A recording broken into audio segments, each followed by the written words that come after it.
to see you, sort of. Well, as you've been told, this is, in my opinion, the most important era of the founding of the Republic, the most important moment, the issue of the Constitution.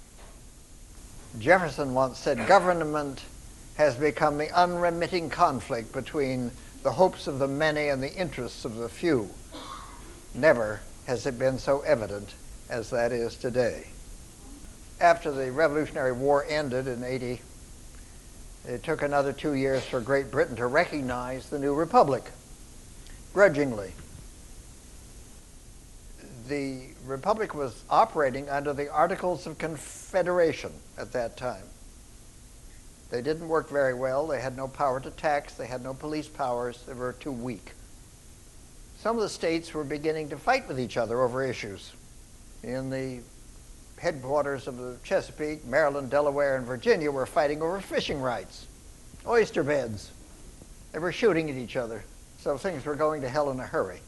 Washington's officers, whom he had forcefully retired into civil life at the end of the war, came down to Mount Vernon and offered him a crown. You be king of America, and then everything will work out all right, in effect. Well, he said to them that they hadn't fought for 8 miserable years just to set up another tin-pot kingdom, and he wasn't going to be king of anything. Well, this didn't settle much because the people fighting over oysters were still at it. So Washington enjoined them to meet in Annapolis and settle the issue. Well, they did meet, but there were more issues than just oyster beds. And other states were having similar problems, border problems. And it was decided that, well, they'd better pull themselves together and have another national convention. Nobody wanted to do this, but, you know, things were not getting better fast. So they agreed to meet a year hence in Philadelphia. Well, before that could happen, there was a rebellion in Massachusetts. Daniel Shays, an ex-soldier from the war, been given land in lieu of payment, made himself a farm, had to invest money, borrowed money from the bank, the farm failed, the bank collected on the mortgage, took his farm away. Well, he went down to the bank and kicked the out of the bankers, burned the bank, knocked the banker into the street, and of course there were a lot of soldiers the same. They all went after the bankers now, and there was a general rebellion. Well, this scared everybody to death, so there was a great pounding of feet to get to that meeting in the next year, which took place in the spring of '87 in Philadelphia. In that hall, so famous, with the doors and windows locked shut. Oh, God, it was stifling in there. You couldn't breathe. Stinking, awful. The chamber pot was always in the middle of the corner behind the screen, amply used. The reporters were kept out. Nobody knew what the devil was going on. Well, they fought all summer. Washington was asked to chair this one, too. Now, he'd come up to Philadelphia from Virginia with James Madison, much younger man, but Washington was very fond of him and thought his ideas were brilliant. Madison came with a plan. He'd been working on this plan with George Mason, famous figure of his time in Virginia. We call it the Virginia Plan. Well, of course, when you go to a meeting and somebody turns up with a plan, you're so grateful. Oh, thank God somebody knows what to do. But then, of course, there was always somebody who said, pick, pick, pick, and they began to pick the plan to pieces. And it fell apart. Now, one of the major issues, sticking issues, was the issue of census. When you have a Congress, you have representative. Each representative represents so many humans. And you had to have so many before he could be a representative. As it turns out, there were fewer white humans in the southern states than there were in the northern states. What are you going to do about that? The South said, we're not going to go into this Congress on that basis. Well, Edmund Randolph, a Virginian, I think it was he, came up with an idea. Why don't we make our black slaves 3/5 of a human each? That way, when they're combined with us, then there are enough humans to balance the North. That was what they went in on. Article 1, Section 2 paragraph 3 of the Constitution. You can read it for yourself. Well, this document, when finalized, did present a form of popular sovereignty that was rather unique, and it separated the powers of the government, the executive, legislative, and judicial. Very important. No other country had ever tried to do this. But most important, especially to our moment in time, was the aspect of individual rights and their protection. Protected in large part through habeas corpus. That was in Article 1, Section 9. The Habeas Corpus Act protects any government or ruler from taking you in off the street without any victim witnesses, anybody to represent you, putting you in prison without any charges against you that you know about, and disappearing you, as we say in our time, could put you to death. The government doesn't give any reasons, doesn't give you a lawyer, doesn't give you a chance to represent yourself. It's all done in secret. Habeas corpus, show me the corpse. The idea was that governments in the past, if somebody was accused of murder, had to provide the corpus delicti. You had to show, here's the murdered victim. Well, habeas corpus makes the victim disappear. You can't prove anything. It's one of the most valuable aspects of our Constitution, ladies and gentlemen. It has been swept away from us. Well, another aspect of the Constitution that didn't cover things was the issue of the blacks. Nope, they weren't covered except in the 3/5 area. Women were out of it. Now, Abigail Adams and many other women of the time endeavored to put their husbands aware of this, get them to write it in the Constitution. Nope, they wouldn't do it. You know, in New Jersey, when New Jersey was a colony, the women had the same rights as the men, rights to vote, rights to hold property, go to the court, and so on. All that now vanished. Women had no more rights. Indians, they were not part of it either, by design, and as a result, one of the great calamities of our history. And, of course, there was the issue of religion. The founders feared state religions. They did not want any kind of religious establishment connected with the government. So in Article 6, paragraph 3, very specifically, it says there will never be any form of religious test for anyone holding any kind of an office. It's a problem that has yet to be resolved.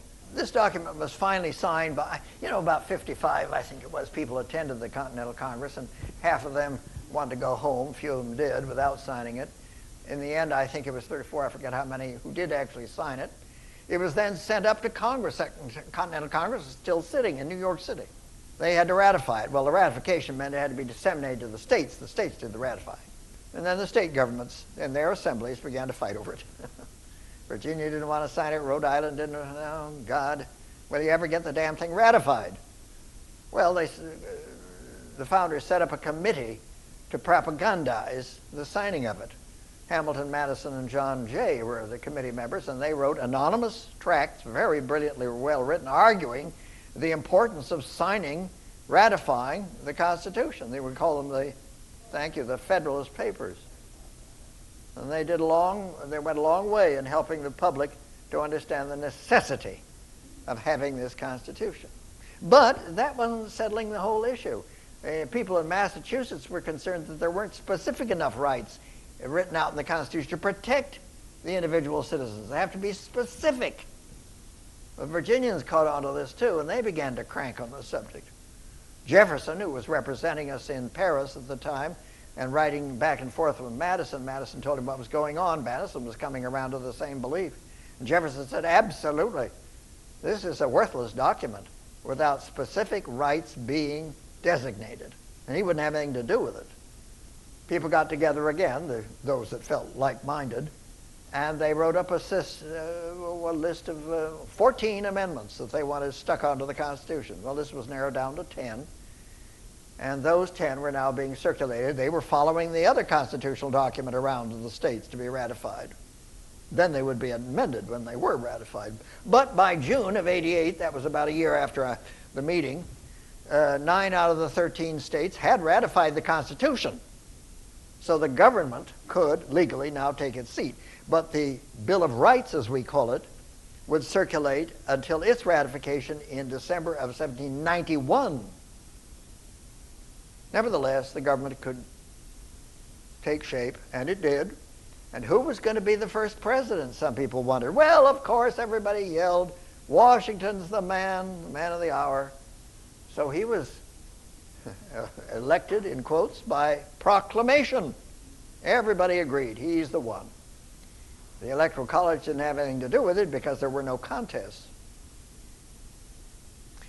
Washington was a paternalist. He'd been a general for 8 years, used to command, giving orders, having them followed. And he and his cabinet met, and they had plans, of course. They had some things they wanted to do. They sent their instructions up to Congress. This is what we're going to do. And nothing happened. Congress didn't respond.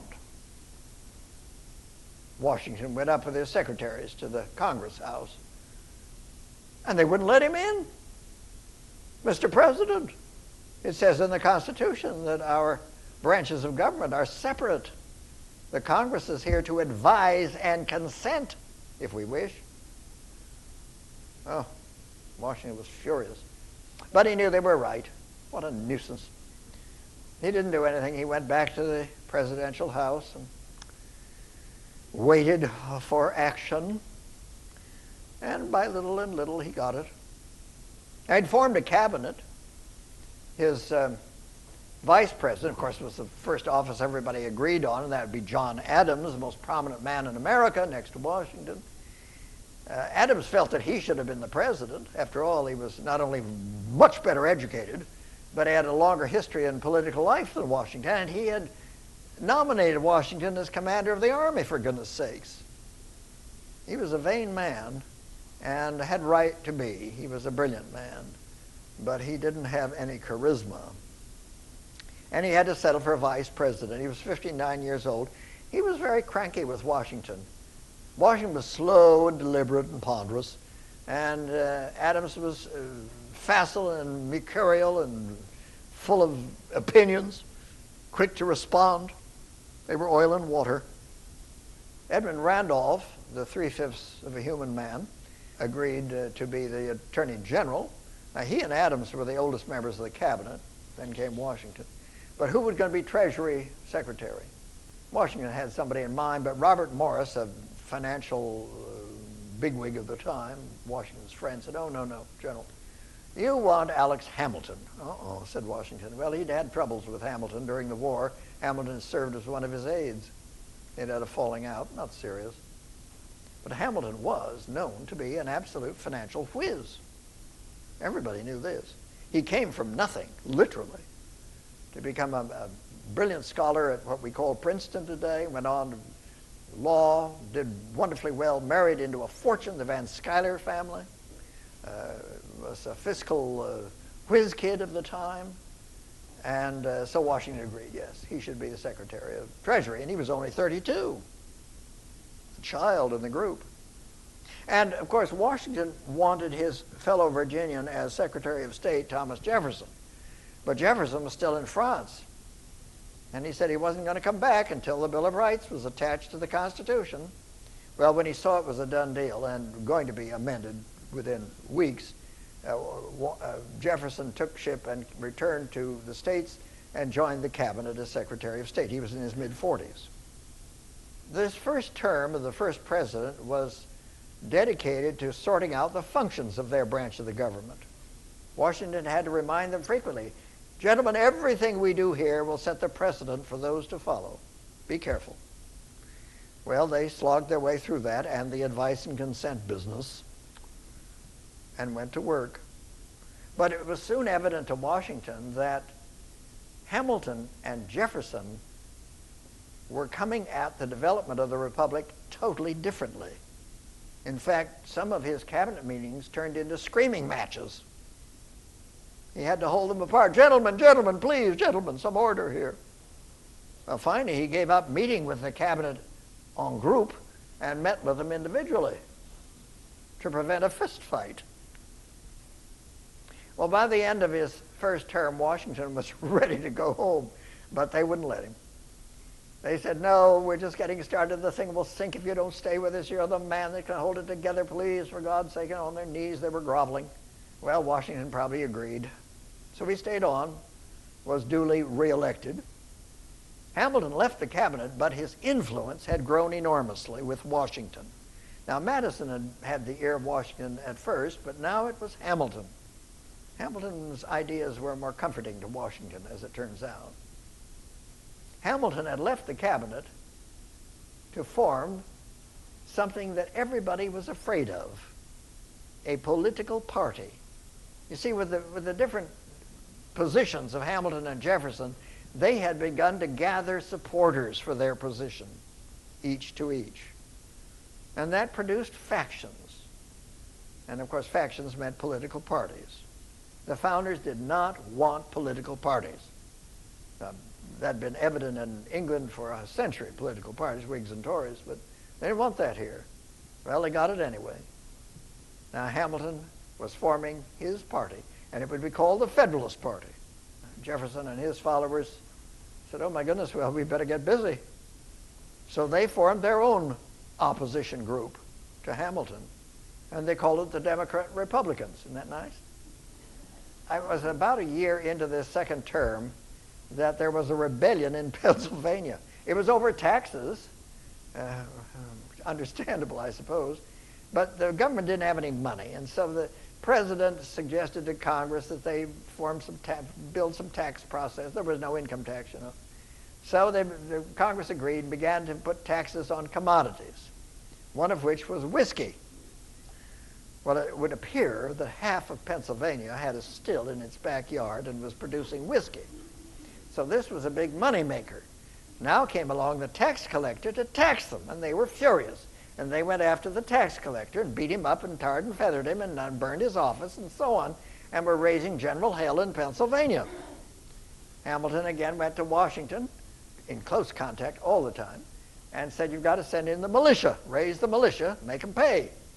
Washington said, in effect, we can't send the militia against the citizens. Hamilton said, well, if you don't, they'll never pay anything or abide any law.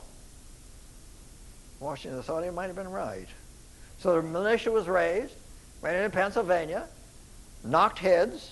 I think 2 people were hanged, and squelched the whiskey rebellion and made them pay their tax. And of course, it has proved the case ever since. American citizens have to abide by the law and, of course, also pay their taxes, or the government will come down on them like thunder. The second issue that confronted the second term was a growing war scare over attacks on American shipping, and in this case, primarily by the British, which is interesting because New England was doing great business with Britain.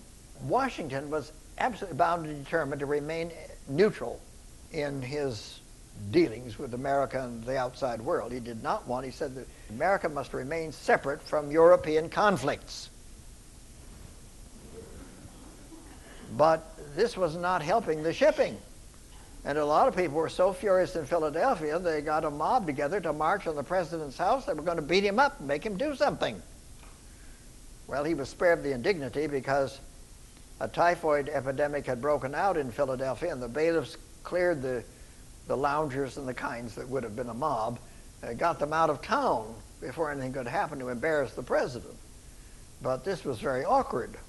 And then the newspapers attacked Washington. You think of him as an idol. Well, he wasn't an idol in his time, to everyone anyway. The newspapers, of which there were far more then than there are now, and they were not under the corrupt corporate control as they are today, so they said what they thought. And they were not very polite toward the president, many of them. And he was humiliated by what they said. But again, Washington was very quick to observe the First and Fourth Amendments, which would not stifle free expression. So he held his tongue, and he lived through these humiliating attacks. Now, another thing was developing, and that was, of course, an issue over the fiscal state of the country. It was chaotic. Banks everywhere printing their own money, and there was no standard, and, you know, it was very difficult. Hamilton proposed that we form the Bank of the United States, a national bank, to coordinate all of this, get it under a system that everybody could operate through. Southern states, who were always supporters of states' rights, had their own banks, and they did not want a national bank because they could see that New England would co-opt the whole thing and they'd be out of the picture. They'd have to conform, and they didn't want to do that. They said it's unconstitutional. Well, it wasn't unconstitutional, but that's what they said. So the Hamiltonians, I'm giving you a name because that you know what I'm talking about, in Congress went to the Jeffersonians in Congress and said, we'll make a trade. If you fellows will vote for our national bank, we will vote for whatever site you choose for the new national capital. And that was the trade. Everybody agreed. The national bank was established, and the Jeffersonians got to choose a site. And they chose, of course, a swamp. There at the mouth of the Potomac and the Chesapeake headwaters and so on. Well, all major capitals of the world, St. Petersburg, Versailles, Venice, are all in swamps, so it's a great tradition. The bank, I should point out, the national bank was the basis of eventually the two-party system. That was a very important element in this development. Well, the second term was up, and Washington was out the door and down the road. They were all running after him. Please, one more term, please stay. Please. No, he had it done with. He was lost the teeth, the hair was going, chronic diarrhea. He wanted to go home. He had made a wonderful farewell speech to Congress in which he warned his citizens to beware of a union of commerce and the military. Dwight Eisenhower repeated the message very eloquently when he left office. And of course, Americans with only a 4-day memory bank forgot it all, and we're in the state we're in today. Well, Washington went back to Mount Vernon happily. He wouldn't live very long, but he enjoyed a life there, and he was always a major figure in national affairs as long as he lived. His wife, Martha, joined him happily. She hated public life in Philadelphia, and she loved it on Mount Vernon estate. She lived longer than her husband. She lived into the 19th century, just a few years. Well, with the departure of Washington, there was a genuine election. Now there were contenders for the presidency. John Adams, the titular head of the Federalist Party, although he and Hamilton were not getting along at all, they were both Federalists. He was going to be president, he just assumed, but no. There was a contender, and that was the head of the Democrat Republicans, Thomas Jefferson, his old friend. They'd been friends for years. Well, that was over. Yeah, the Electoral College gave Adams a slight plurality. In the Electoral College, Article 2, Section 1 of the Constitution, which describes the function of it, it says the one with the greatest number of electoral votes is president. The one with the next greatest number of votes is vice president. Who had the next greatest number? Adams' opponent, Thomas Jefferson. So he was now the vice president. I think this is just a great idea. We should still do this. It would leaven the turgid blood pudding that we have for presidents always. Adams felt that he should have been president all along, as I say, and he just gloried in this new position. He was going to wear a sword. He had a sash made. He was to be called His Excellency the President, and so on and so forth. Well, the enemy newspapers made fun of him. They called him His Rotundity because he was short and stout, and they made fun of his airs and graces. And a poor man, you know, he kept Washington's cabinet because he was hoping that would provide harmony in government. He didn't realize, even though Hamilton wasn't sitting on it, that Hamilton controlled most of the members. Every time Adams went against something Hamilton was for, the cabinet sabotaged him. And this went on for several years, and it was administration before he caught on. Because Jefferson was now the vice president and not on good terms with the president, Adams didn't give him anything to do. Of course, he had his official job sitting as presiding over the Senate, but that didn't take long. So Jefferson and Madison went back to Monticello to work on building the Democrat-Republican Party. There were several things to confront Adams. One, of course, was this war scare over a tax on shipping. It got so hot by 1797, that pressure was on Adams to build up an army and a navy, of which we had none. So the Federalists were fearing the French, and the Southern Republicans were fearing the British, but It was mainly the French Revolution had terrified most of the Americans because it had gone into, it was horrible, as it turns out. Even Jefferson was horrified by how it had gone. So the war scare got very hot. Adams was under terrific pressure. Well, he ordered the raising of a navy. He hated sailing. He became the father of the Navy. And then he ordered the raising of a standing army. Now, that was an issue. Most of the founders did not want to see the establishment of a standing army. Jefferson said, this is the club that kings and dictators use to control their subjects. An army had to be raised, something, the pressure was too great in Congress, so he ordered its raising. But what Adams feared, this was a private fear, was that General Hamilton, he was always called General, never Mr., General Hamilton would take advantage and seize control of this standing army and become the dictator. Down to Mount Vernon and implored old General Washington to take command of the standing army. He knew the country would be safe in his hands. Well, Washington went along with it. He understood the argument. And he said, I'll do this, but you must, in an emergency, if the army has to be called, you must accept my appointment of a second in command. Well, of course, General, whatever, said Adams. Who do you choose? Alexander Hamilton. Poor Adams got it in every direction. Well, that wasn't the worst of it. The next year comes the famous Alien and Sedition Acts issue. Now, the newspapers, mainly the opposition newspapers, were mercilessly attacking Adams and his government, really going after these men. And it was painful. Adams was writhing under it. He wanted to do anything to stop it. So with what encouragement he did give, Congress put forward the Sedition Act, which would make it illegal for anyone to sharply criticize or slander or make nasty remarks about people in high office. We just saw an incident, by the way, of this with the Vice President Cheney. Somebody came up and shook their finger in his face and said, your policies are all terrible. You should get out of government. And Cheney had him arrested, put in jail. Yeah. Well, embarrassing for the Vice President because it didn't work out. Well, anyway, the Sedition Act was promulgated, and of course they went after the opposition newspapers. Now, the Alien Act was something else. Thousands and thousands of poor Irish and Scots were flooding into the country as immigrants, and they were joining the Democrat-Republican Party. Well, this riled the Federalists. They wanted to put an end to that. So the Alien Act had it that once you became a citizen after your swearing in, you had to wait 14 years before you could vote.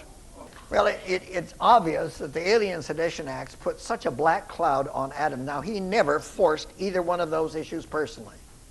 He didn't give it personal support publicly. He didn't do anything to promote it in secret.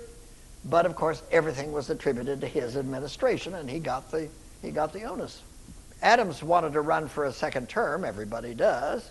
But he soon discovered that he wasn't going to get much help from his own party, the Federalist Party. Hamilton was the real head of it, and he was supporting Charles Pinckney for election. Adams ran, but he would do it virtually on his own. Well, he lost, as you know, in 1800. He went back to Quincy, Massachusetts with Abigail. They'd had a very rich and long life together.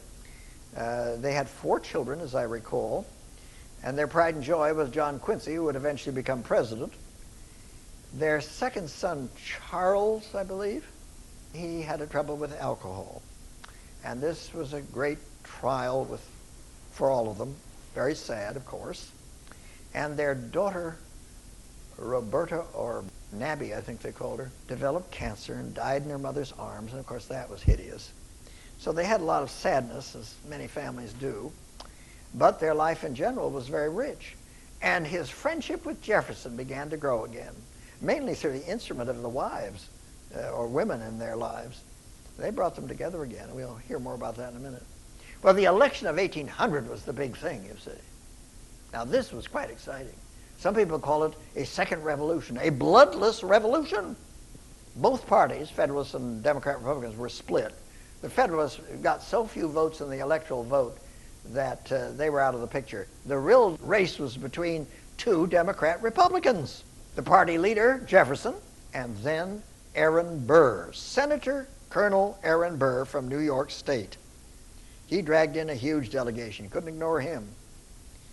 And they were running against each other. Burr was a remarkable man, and I guess we should wait and say a little more later.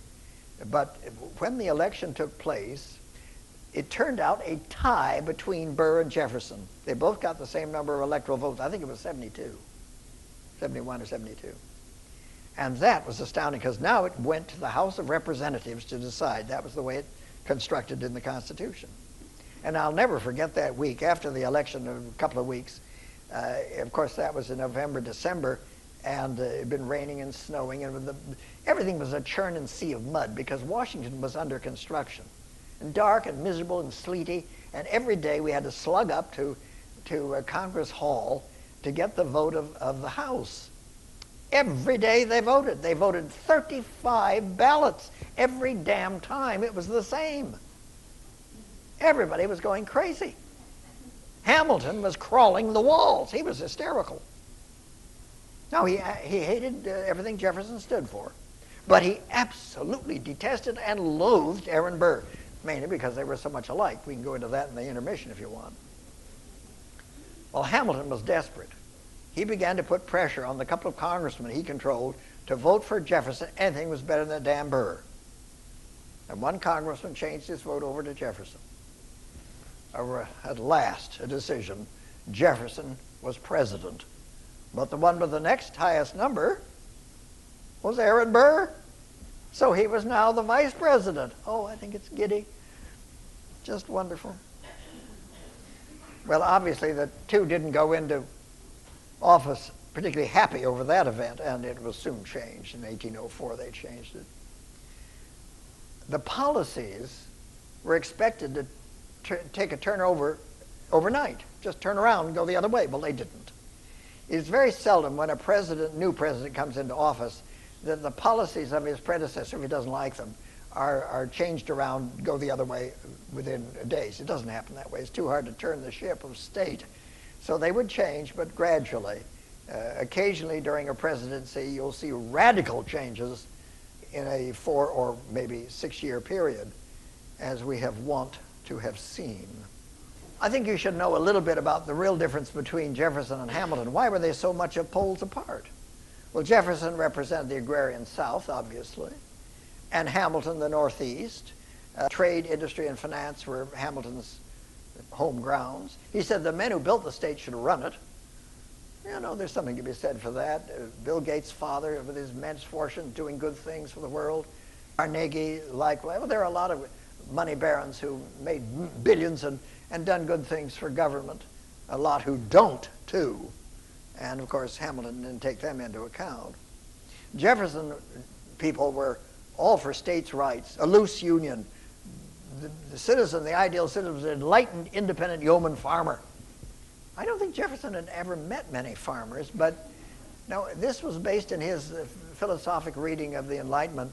A simple man of the earth was, you know, the man of goodwill and so on, but farming's hard work, and you don't have a hell of a lot of time at 4:30 a.m. and so on, or at 1 in the morning when you finally get in to do a lot of reading on philosophy of government and such. But he had great belief in simple enlightened. He didn't say educated. He said enlightened. There's a big difference. How many of you are educated? How many of you are enlightened? No hands went up. So, Hamilton, on the other hand, believed in a strong central government. He said, otherwise chaos will prevail. And there's a lot to be said for that. The business of a standing army was a big difference. I've explained it before, so I won't repeat. Free speech, they were different there. Jefferson believed everything and anything could be expressed. You don't attack somebody physically, but you can say what you feel in the print or privately or publicly or whatever it is. He didn't believe in screaming fire in a crowded auditorium, but other than that, you know. Hamilton said, yes, speech should be free to a certain limit. There are certain limitations, and I think a lot of people have come down on that side. Jefferson was pro-French to a degree. He loved France. He lived there many years. He spoke the language. He loved the people, the culture, all this business. French cooking. Hamilton's friends were all doing business with Britain, so they were pro-British. Now, these were the major differences between the two men. Well, one of the first things that Jefferson did when his administration got underway was something he'd wanted to do ever since he'd served under Washington, and that was to explore the great open West. Of course, it wasn't open. It was filled with indigenous, but they don't count. So he wanted to explore it, and he garnered his secretary, Meriwether Lewis, to organize an expedition. They would call it the Expedition of Discovery. Lewis called in Captain William Clark to be his co-developer of this project. Congress gave them $2,500, a munificent fund, to take them around.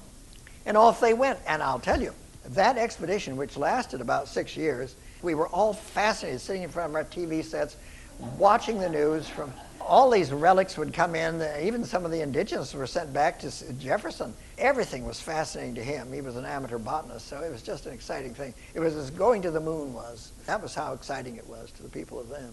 Well, right in the middle of it, something else happened, of course. The administration decided that they had to do something to protect the Mississippi, Missouri, Ohio river systems, because now a lot of things were moving out through these rivers from the far west. The far west ended with the Mississippi. That was the end of beyond. But the trade was important to get things out of the western part of the United States, which was very small then, down these rivers. But the French owned the port of New Orleans, and they could stop the river passage if they wanted to.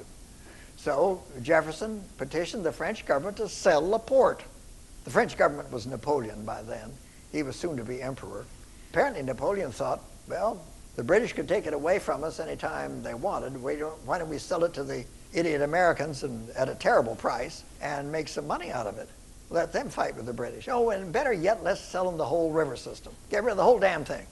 Well, this was put to Jefferson. He was astounded by the cost. What was he going to do? He took advantage of Congress being in recess. That's what you do.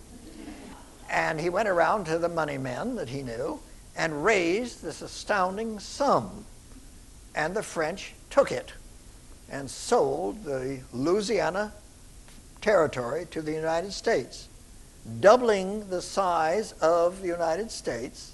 The price was $15 million. Well, when Congress got back, they accused him of being unconstitutional, all of this bloviation, but everybody was screaming, heralding the virtues of Jefferson for doing what he'd done, so Congress shut up and accepted his heroism. Well, that was the same year that another cloud descended on the country temporarily, and that was called the Burr Conspiracy. Aaron Burr was vice president, as you know, but he was not on good terms with the president. Jefferson was going to have a second term, there was no question, and Burr knew he'd not be a part of it, he wouldn't be allowed. So he had to do something to solidify his political base, and he ran for governor of New York State. Now, he was a New Yorker, but Hamilton, whose career had gone downhill in a hurry, his Federalist Party had virtually collapsed for the 1800 election, and he was in financial straits himself. But the idea that Burr, the loathsome, detestable Burr, would seize control of his beloved state, they were both New Yorkers, you see, was just too much. And he wrote really inflammatory letters to his friends decrying Burr's virtue and calling him morally corrupt and all kinds of things. Well, the newspapers got hold of the letters. They were printed. And Burr threatened to sue Hamilton for libel. Hamilton told him, in effect, he could put it in a dark place. I'm paraphrasing loosely. So Burr challenged Hamilton to a man-to-man duel. That was fine with Hamilton. He had the pistols. In fact, tragically, his own son had used them and he'd been shot. Now, dueling is outlawed in New York State, so we all went over to New Jersey where nothing is against the law. It was a lovely Sunday spring morning, and we climbed up the banks of the Weehawken. There's where the duel took place, and the two men faced off, Colonel Burr and General Hamilton. Hamilton said to his aides, "I don't intend to shoot Colonel Burr." Hamilton had the first shot by the toss of the coin. The ball went wild, and Colonel Burr took careful aim, and his ball passed through Hamilton's liver and broke his spine. Within a few hours, the little lion of New York was dead. Now, New Yorkers were furious to have their favorite son murdered, and they all went out after Aaron Burr. Well, of course, he vanished. They couldn't find him anywhere. It was some months later, 2 or 3 months later, that he reemerged in the Capitol, presiding over the impeachment proceedings of Judge Chase. That's what you do in the Senate. Burr always was distinguished. He held a lot of public offices. He was marvelous in all of them. He was a good speaker. He looked wonderful. He had a great presentation. He was always to the letter perfect in everything he did. But after the hearings were over, he vanished again. And it wasn't long after that that President Jefferson received a letter from General James Wilkinson. Well, who in the devil is he? Well, this fat slug was a veteran of the Revolutionary War. To honor his services, he was now commander of the Mississippi region. He was the general commandant of a region, not a state. He and Burr had been pals. Their palship had disintegrated. Now he wrote to Jefferson. Wilkinson's letter said, in effect, Colonel Burr was raising a secret private army on Blennerhassett Island in the Ohio River, and he was going to march this army into Mexico and seize control of Mexico, combine that with the Mexican army, and then march into the United States and seize Washington, District of Columbia. Well, Jefferson ordered the attorneys general to have Burr seized on the basis of conspiring to commit treason. And they went in search of him. Well, he gave himself up. He didn't hide from them. He was subjected to 2 grand jury hearings, neither of which could prove that he'd done anything to qualify as treason. Released. Jefferson ordered him brought to Virginia to face the same charge in Richmond. Now things heated up. President Jefferson was in charge of the prosecution himself through his attorneys general. It would take place in Richmond. The presiding judge was none other than Chief Justice of the Supreme Court, John Marshall, another Virginian, but unlike Jefferson, a staunch Federalist. He'd been appointed by John Adams to the court. Now, he hated Jefferson's principles. Old Federalist Party members were flooding down to Richmond to support Aaron Burr, a Democrat-Republican. They hated Jefferson. They were going to slay Jefferson with the jawbone of Burr. That's a biblical allusion. I can see some of you are familiar with your testaments. Thank you. Burr didn't need any help, by the way. And Judge Marshall said to the press, "This trial will be completely above board, without taint or flaw." And then he and Burr went off to dinner. Well, at the end of it, Burr defending himself brilliantly. Oh, very importantly, his lawyers, nevertheless, demanded to see the letter from Wilkinson. President Jefferson declared executive privilege. Yeah, it has a long history. You never saw that letter. Well, the trial ended, and the jury came in with a decision that they couldn't see anything that proved that he had conspired to commit treason of any kind. The case was dropped. Jefferson's attorneys general ordered Burr arrested for committing murder, the murder of Hamilton. Well, at that point, Colonel Burr realized he was being persecuted. And he fled the country. He didn't come back until Jefferson was out of office. I have to make a note here about Judge Marshall. He is so important to our judicial system. You can't ignore it. Marbury versus Madison, a decision of his court, made it absolutely essential that almost all the laws that Congress passes have to be submitted for judicial approval by the courts and up to the Supreme Court. If they are unconstitutional, of course, they are negated. Very important. Oh, so important. Of course, today, when all 3 branches of government are under the same hat, it's maybe a moot question. But there was federal authority was imposed over the state judges. Federal judges supersede state judges. Of course, the states' writers have always hated this, but they had to have some uniformity under the Constitution. That's his name. Marshall was a strict constructionist.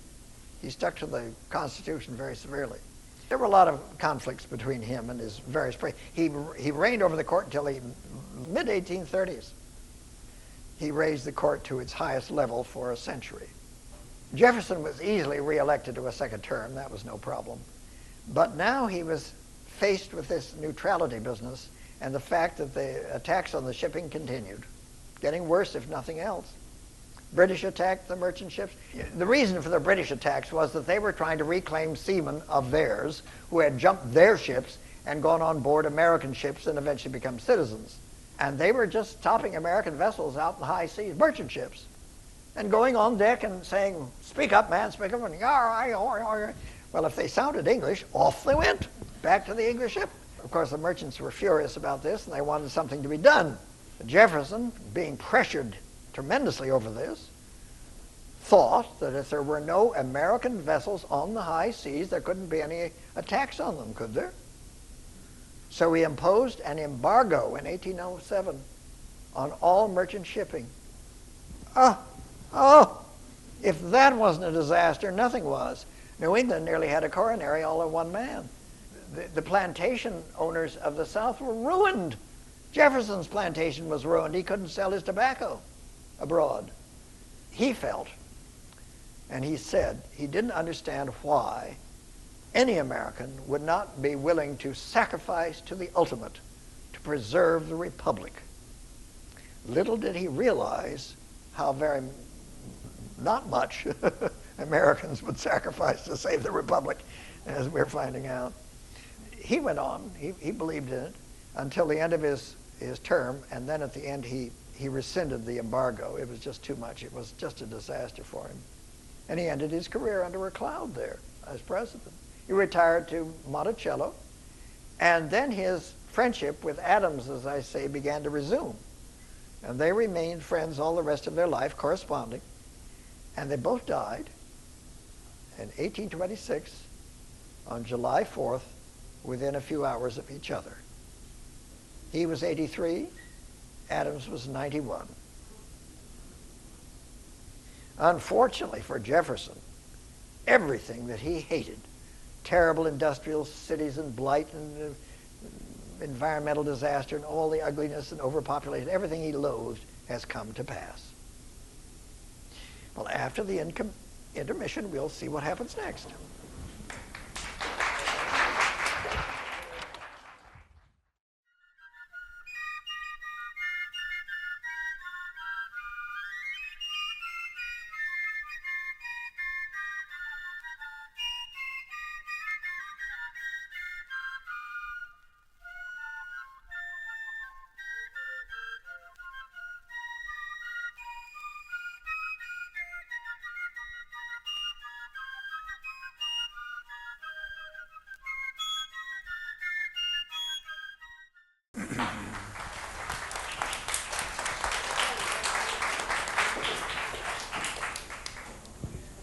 All right, well, Jefferson, as I say, of course, was easily reelected, but things had cooled down at the end of his career. Nevertheless, he pushed his Secretary of State, a member of his party, James Madison, forward as a candidate for the next election. And the party accepted this, and he was easily elected president. Madison was, actually he was only about 5'2" or 5'3". He was very short. And when he finally married, his wife would pat him on the head and say, "Darling little Jimmy." He was a cute little man. He was the so-called father of the Constitution. He wasn't the father of anything, but he certainly was an integral architect of the Constitution, so a major figure in American history. Also, he was Jefferson's mouthpiece in Congress. Jefferson was not a good public speaker, and Madison was his representative, and he managed the party. So he was hugely important to the whole program of the Democrat-Republicans. But he was now practicing neutrality, as the three presidents had been practicing, and it was just going very badly. Everybody was landing on him because he hadn't done anything about a tax on shipping. And he wanted to be reelected as his first term, passed year after year with the same problem, getting worse. He didn't think he would ever get reelected. So it was a boon to him when in 1811, an American vessel fought back. The merchant ships of the Americans had begun to arm themselves. There was no navy, but to amount to anything. They began to arm themselves. And the ship was called President, and its captain was a Mr. Rogers. It was attacked, or stopped, I should say, by the British ship Little Belt, ordered to stop and then let the British aboard her and find whatever. Well, Captain Rogers simply had the canvas taken off the cannon, and they fired on Little Belt, holding her at the waterline, and she sank. They saved the English sailors, but this was an attack on His Majesty's Navy. Oh, dear me. A big foo-for-ah in London. But in America, the war hawks began to celebrate. Finally, Americans were fighting back. You know, this is one of those. The war hawks, mainly people like Henry Clay and John C. Calhoun in Congress, they were expansionists. They wanted to invade and take Canada. This was an opportunity. Declare war, they screamed. At the last of his first term, to get reelected, Madison declared war on England in the spring of 1812. Well, he was hugely and overwhelmingly reelected. So New England was furious with him. We are not going to participate in Mr. Madison's little war, they said. And they called a meeting of New Englanders at Hartford, had the Hartford Convention, to secede from the Union. They were doing good business with England. They thought it was a terrible idea. But the war hawks managed to get some navy together and sailed up to the Great Lakes and in, and invaded and took the city of York, on the Canadian side, obviously, and burned it to the ground, and raped the women, did the usual things we like to do when there's a war. And that was celebrated as a huge victory for the American side. Within a few months, something happened on the other side of the globe that was equally important. In the fall of 1813, Napoleon, who was engaged in a world war with everybody else, was defeated. And the Allies had defeated him there in Europe. And that released the British from having to deal with that matter. So now they mounted a flotilla of Marines and sailed it toward North America. And they arrived in the summer of 1814. You know, it takes months to get everything together and a month and a half to pass over the ocean and so on and so forth. The capital, Washington, was unprepared entirely for an invasion. The invaders came up the Chesapeake Bay and entered the city. Everybody fled, except some of the officers, the president, his cabinet and staff, and a number of congressmen. Anybody who had a gun rushed out to meet the invaders. President Madison strapped on a brace of horse pistols and mounted a big gelding, and he rode out to meet the enemy with all these civilian soldiers. And they fought for a heroic 20 minutes, sure, but of course the Marines mowed some of them down and they fled for their lives. And then, of course, the British entered the capital area and began burning the public buildings, the Congress Library and other buildings. Somebody said, go down and burn the presidential house there. The detachment was sent down to do that. The colonel in charge rode up. He saw a portly dame running in and out of the building, bringing out things with her servants. He rode up to her and said, "Madam, you must leave immediately. We're going to burn the building." Well, she flared up at him and she dashed at him and said, "Sir, how dare you? What do you mean by ordering a poor woman to abandon her home? You're going to burn it. What kind of a gentleman are you?" And I scared his horse rid of.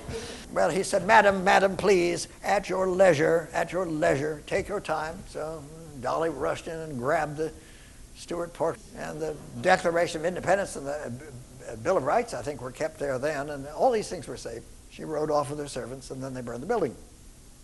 Well, now the burning of Washington was in direct retaliation for the burning of the city of York. By the way, what is York today? Toronto. A second British force was already underway from England in September, and it was headed down to go up the Mississippi River, and they were going to bombard from the west. It was a good plan. But they had to get past New Orleans, which was now in the hands of the Americans. So they had to stop there and neutralize New Orleans. It was under the command of General Pakenham. And he landed his force there in September. Little did he know that there was a peace negotiation in The Hague been going on for weeks. They had finally settled the issue. A peace was signed and struck, but General Pakenham's force had no way of knowing this. He arrived now and attacked New Orleans. Well, actually, he didn't attack anything. He couldn't find anybody to attack. He said, "Where is the constabulary? Where is the army here to meet us?" And They said, well, it's out the back there.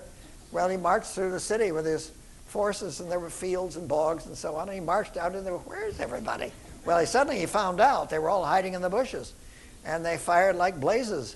There was Captain Andrew Jackson and Jean Lafitte, the pirate, and the combined force. They were all even hidden. 2,500 British Marines died within an hour, and including General Pakenham. It was a terrible defeat. Of course, it was an overnight victory for Jackson, made him a hero. They didn't know anything about the peace treaty. None of these people did. And the force that was left from Pakenham's flotilla sailed back to Europe and went over to fight Napoleon at Waterloo. So they didn't have any rest, poor babies. The war ended, obviously.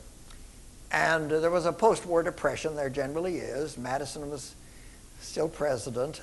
The Virginians, the Southerners, did not like the United States Bank, the National Bank. They had always disliked it. So under urging from his associates, Madison and Congress disagreed to disband the National Bank. Immediately, economic chaos prevailed. And poor Madison had to leave office with this happening. His final months in office had been an anticlimax to a brilliant career, as you can see. He also was in personal debt. He and Dolly, they had a lovely estate at Montpelier's in Virginia, but they soon had to abandon that to the creditors and move away. He died at the age of 85 in 1836. She lived on forever. I was convinced that she was Rose Kennedy. When well, they look alike. I remember Mrs. Madison quite distinctly. Rose Kennedy looked a lot like her, but Dolly came back to live in Washington after she was widowed. She was the central figure in every function of major importance in the city for years and years and years and years. Every president had her seated in a place of honor, always on the dais, whatever there was happening, next to himself and his family. Congress gave her an honorary seat in the House of Representatives. She's the only first lady in our history to be so honored. I don't think she passed any laws or anything, but Madison had been pushing his Secretary of State as the next president, as a candidate for president, and that was James Monroe. Now Monroe, oh God, he was a shoo-in. He was perfect. He was tall. He had wavy salt and pepper hair. He had a cleft chin, blue eyes, slight limp from a war wound. He wasn't particularly bright, but he was perfect for the job. He'd no longer been in office, I think it was about 18 months, when the Bank of Baltimore, now all these independent banks around were issuing money and doing this and that, the Bank of Baltimore crashed. And then another bank crashed, and pretty soon it was just going every which way. Paper money was debased, and the economic chaos was mounting daily. It was just awful. Well, against his supporters, a lot of them from the South, of course, Monroe and the Congress reinstated the Bank of the United States, and that saved the economy. It was about 2 years later that a very important event occurred. By that time, the vast open territory called the Missouri, occupied by enough citizens so that they could claim statehood. They would come into the Union as a slave state.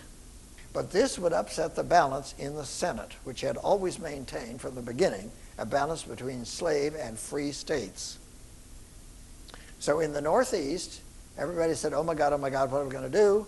Everybody rushed out into the wilderness there in the Maine territory. So everybody set up a house or a tent or something or other in the Maine territory, and pretty soon they had enough citizens living there declaring residency that they could call themselves a state and qualified therein.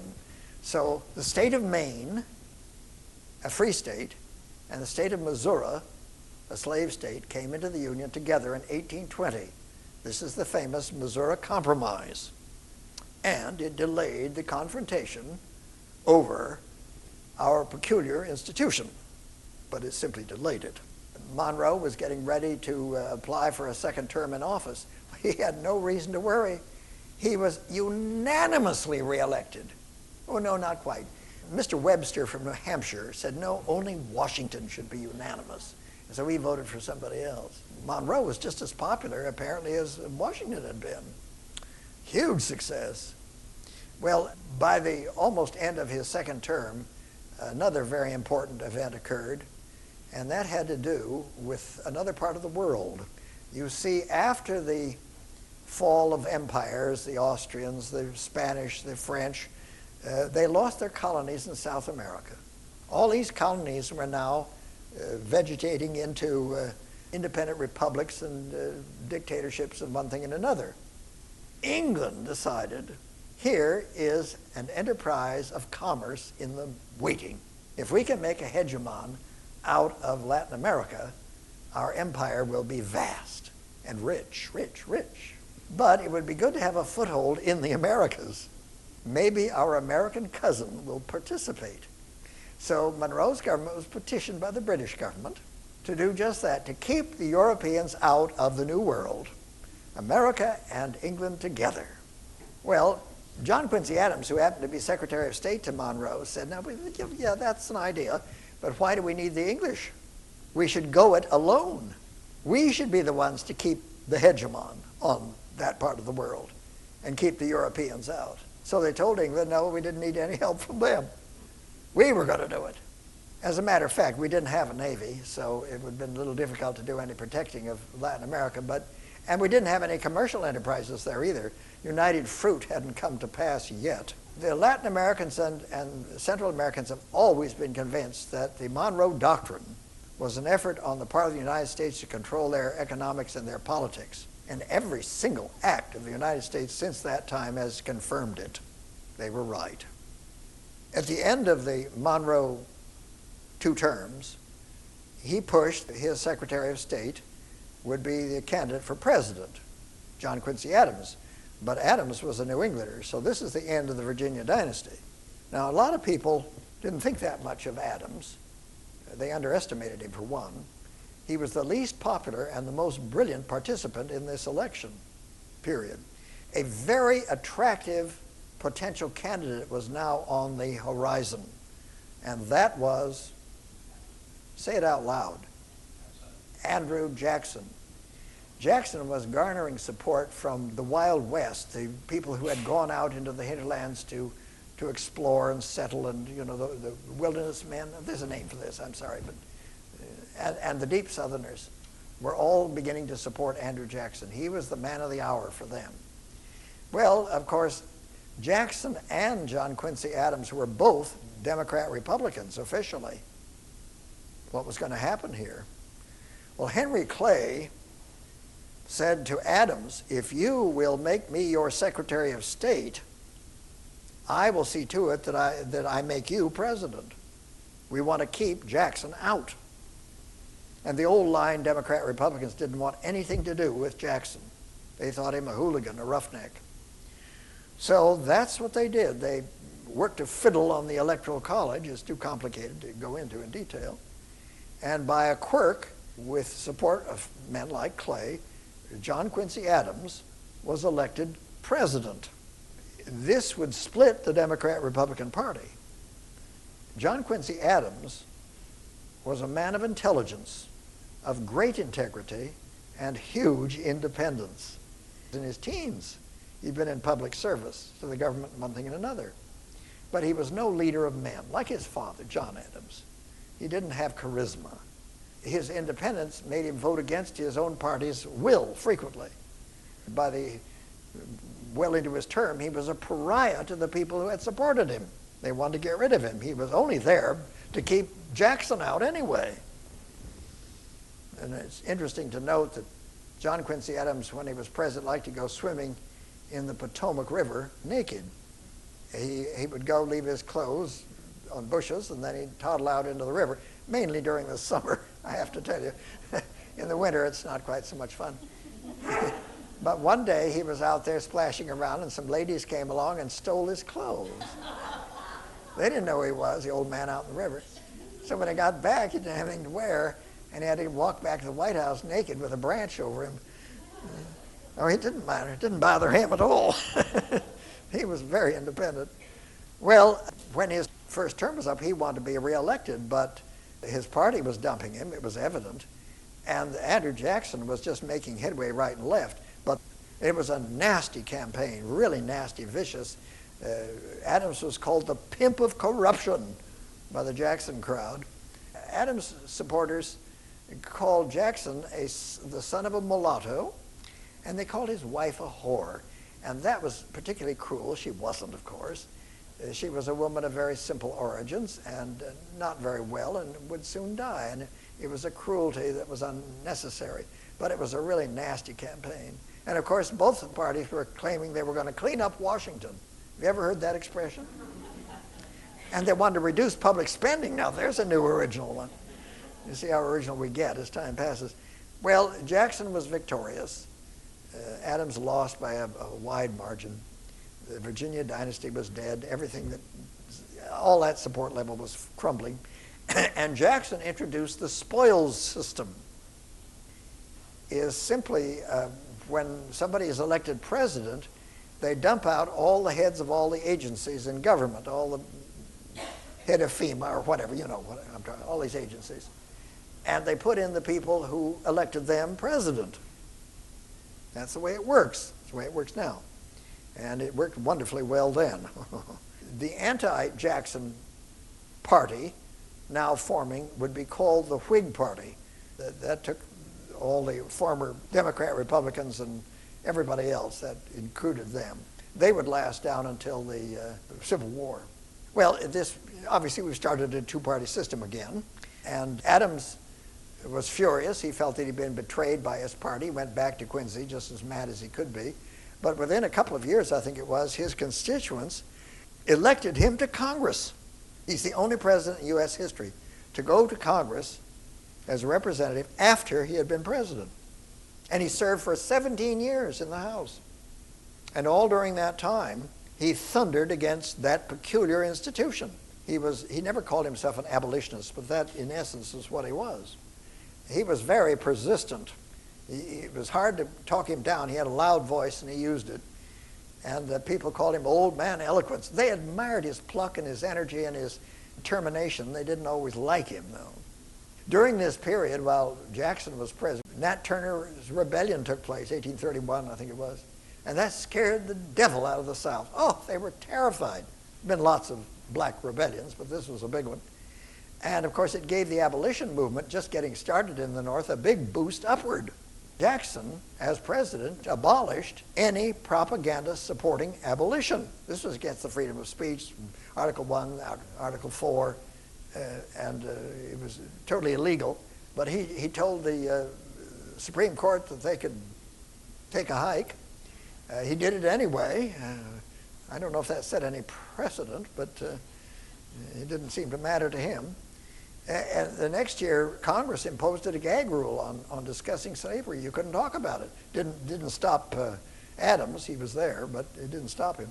And then in that same year, Texas broke away from Mexico with all its Anglo residents and formed an independent country. It wanted to be part of the United States, and there was a debate over whether any of these new territories would be slave or free. This was always an issue. And then in 44, James K. Polk was elected president. Now, he was a Democrat, Southern Democrat, Jackson Democrat, and he was an expansionist. So, oh goodness, here we go. Texas was immediately annexed to the Union and provoked the war with Mexico, which lasted for a couple of years. Now, in 1848, the end of the war, John Quincy Adams died on the floor of the House of Congress. He was 81 years old. The old thunderer was silent. And he wouldn't see the gold rush, which would come in a couple of months, and he wouldn't see the admission of California to the Union. He wouldn't see the results of the Guadalupe-Hidalgo Treaty with Mexico, where Mexico lost a third of its country, and he wouldn't know about his staunch belief in that has survived in the minds of most citizens of the Union as territories. So now the nation had spread from coast to coast. The westward expansion was complete. The national ground rules for the Republic had been set as well. The direction, it was Hamilton's fiscal paternalism which prevailed, Jackson's spoils system under which we operate, and an expansionist attitude of the United States. The only thing of Jefferson who survived of great note was the free speech issue. Now, the United States is not the oldest republic known to man. Not at all. But it's the first to place such freedom in the hands of so many people. The greatest gifts the founders gave us were the freedoms of choice. How we use this freedom of choice will be the basis upon which history will judge us. I hope you'll join us next month to hear about Lincoln and the war.